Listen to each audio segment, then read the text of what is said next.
Hey, good morning, friends. It's Joe. Welcome to my scripture reflection for Sunday, March the 16th.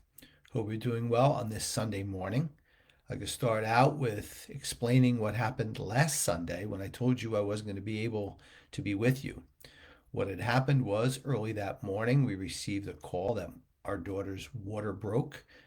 She wasn't due until April 10th, but it was March 9th, and the baby decided he was coming early. And in fact, he did. To respect our daughter's wishes and also with a little bit of chaos, we didn't really say anything until he came home from the hospital on Friday. He's doing well. And now you probably saw the post that we have a fourth grandchild. His name is Enzo Gerard. We are overjoyed to have him in our lives.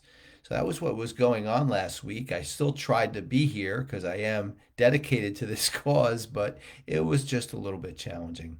And of course, then my mother was taken back to the hospital.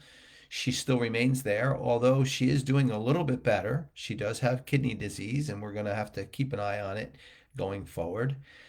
But as I always say, I know it's a very used phrase, but we do the best we can, right? That's what God expects of us. We all do the best we can with those scenarios that come into our life. With that, I am going to ask you to quiet your minds and hearts as we prepare today to hear from St. Luke chapter 9, verses 28 to 36. Jesus took Peter, John, and James and went up the mountain to pray. While he was praying, his face changed in appearance, and his clothing became dazzling white.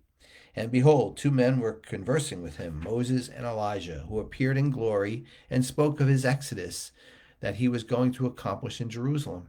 Peter and his companions had been overcome by sleep, but they were fully awake. They saw his glory and the two men standing with him. As they were about to part from him, Peter said to Jesus, Master, it is good that you are here. Let us make 3 tents, one for you, one for Moses, and one for Elijah. But he did not know what he was saying. While he was still speaking, a cloud came and cast a shadow over them, and they were frightened and entered the cloud. Then from the cloud came a voice that said, This is my chosen son. Listen to him. After the voice had spoken, Jesus was found alone. They fell silent and did not know at that time to tell anyone what had been seen.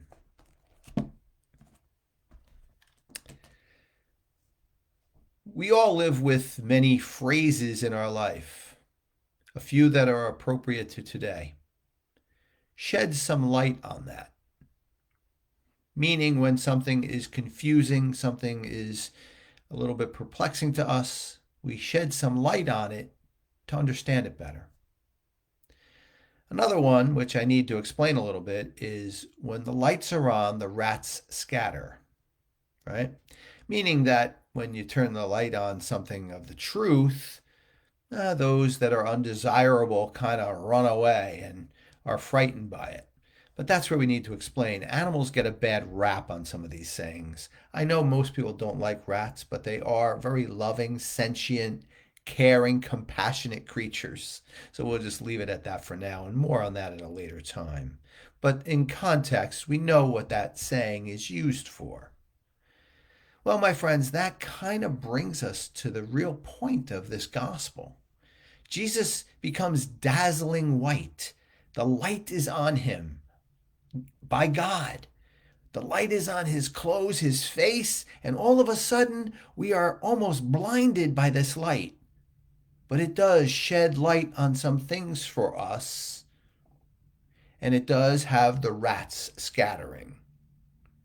What does that mean for us? Well, that means for us that, like Peter and his companions, sometimes we are asleep at the wheel. Sometimes we're not paying attention, and we need that slap in the face a little bit, that shedding of light by Jesus on certain things to wake us up and to scatter the not so good things from our life.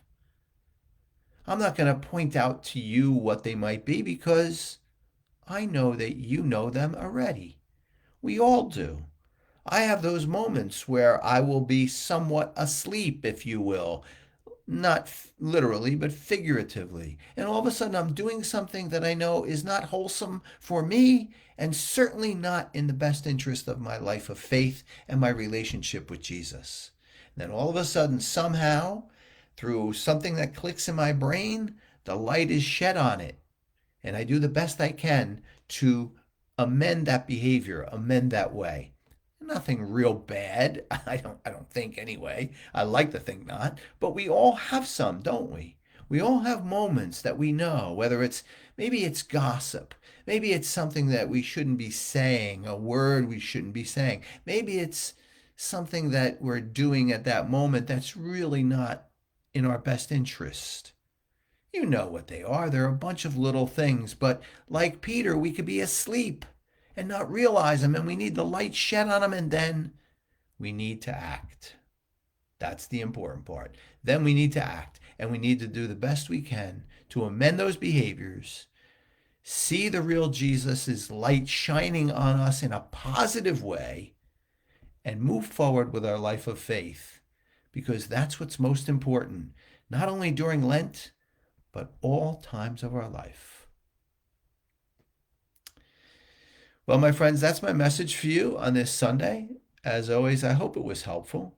I always welcome your comments and your thoughts. I appreciate them, but I always appreciate you being here with me.